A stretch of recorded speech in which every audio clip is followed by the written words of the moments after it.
when you got started in New York, was it a quick, like, were you able to were you, when you were there, was it just, did you just start going there with the intention of producing, or was it No, no I know you way. went there with her, but how did you get wrapped up in producing with out there? It's a great question, and it's one of the magic mysteries of my life. I didn't want to be a producer for other people. I didn't want to sit and hear other people's songs. I wanted to be a rock star working on my own music day in and day out. And I did that for like 2 decades, okay? And then suddenly I'm in New York, and all my money from being in that famous band Sky Cries Mary was like disappearing. And I'm starting, and the lady who runs Bear Creek, Manny, she's going like, Gordon, I'll show you how to make a resume. You're gonna need a job soon. You know, you're living in New York City. You've got huge rent to pay. You got the studio. You've got a lot of things. So let me help you get a job.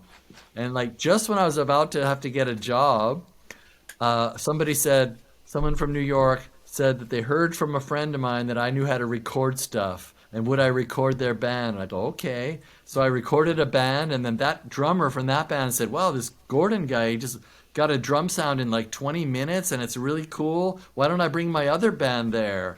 And within like 3 or 4 months, suddenly I was a producer for other people, which I never intended to do.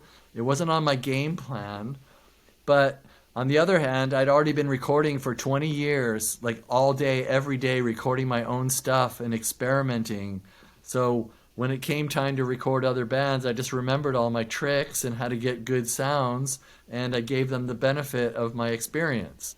So I'm gonna jump ahead a little bit because one of our audience questions actually kind of refers to this.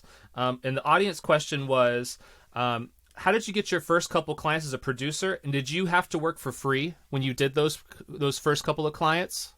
I recorded my own music and had my own bands for free for 2 decades in Seattle. Okay, really, Yeah. literally, like play shows, didn't get paid, would work recording my songs that nobody heard. Like I was working for free. I didn't have a job. I was very penniless in my early days, you know, but I wanted to record and music was my passion. So I did it. I found a way to do it.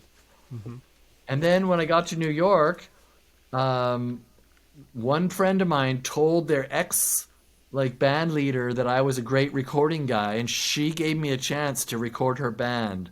And that literally, her drummer brought me the next band. And then pretty soon, I'd say within a month and a half from my first job, I had people coming downstairs to my studio, which was called Chateau Relaxo at the time, like day in and day out, like 5 or 6 days a week. Somebody would come to record like one part for an hour and then come back the next week.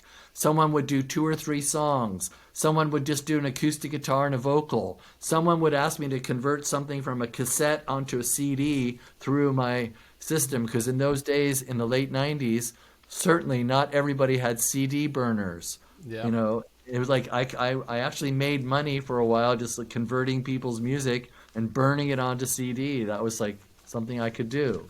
Did you have any resistance to going to? Because obviously you came into New York wanting to be the rock star, and you end up becoming this producer for hire.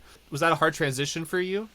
Well, at first, I was really recording bands, and then I still had lots of time to come early and days off where I was working on my music with Anna Mercedes, Absinthe, and writing my own Gordon Raphael music. So I was still, for the first few years that I was a music producer in New York, I was still very much a creative artist. Like I still had the passion. I wasn't a famous producer, I was just a working producer and a working engineer, okay? Now, the idea that people were paying me and paying me and paying me like every day, like, oh man, I got money to pay my rent. I can go get Thai food. I can take taxis. I can go to nightclub. All these things that were like out of my reach were like, I'm in New York City taking a taxi and going to Thai food and then going to go to a bar and see my friend. Like, this was really cool. I liked what producing was doing for my lifestyle. And I found that working with these artists that I was working with not only was more fun than I imagined, like helping them and being involved in their music and listening to their music as it was being made, but when they showed me how loud they wanted their tambourine or their backing vocal or the acoustic guitar, it was like teaching me stuff. Oh, okay. So some people like to have I kind of absorbed a lot of stuff that people were requesting into my repertoire of language of recording. I learned a lot in the first few years, especially. I still learn a lot, but in those first few years, you know, turning my homemade art into a service for other people. I really want to please, I want everybody to be so happy that they would tell their friend about me and then I'd get more work. So that was my game plan.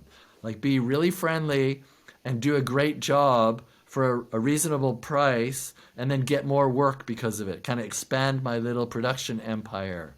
And that's what I did. Can I ask you this? You don't have to answer this because this can be a little personal. But how were you pricing that stuff back then? Did you have a method for pricing that stuff? Well, I was in a very, even though this wasn't one of the studios I built, Chateau Relaxo was something I joined, and it's where I made the transition from being an analog recording guy to a hybrid analog digital guy. I learned how to do digital audio there under the tutelage of the guy who started that studio, Scott Clark. And he still has a brilliant studio called Mercy Sound in New York City right now.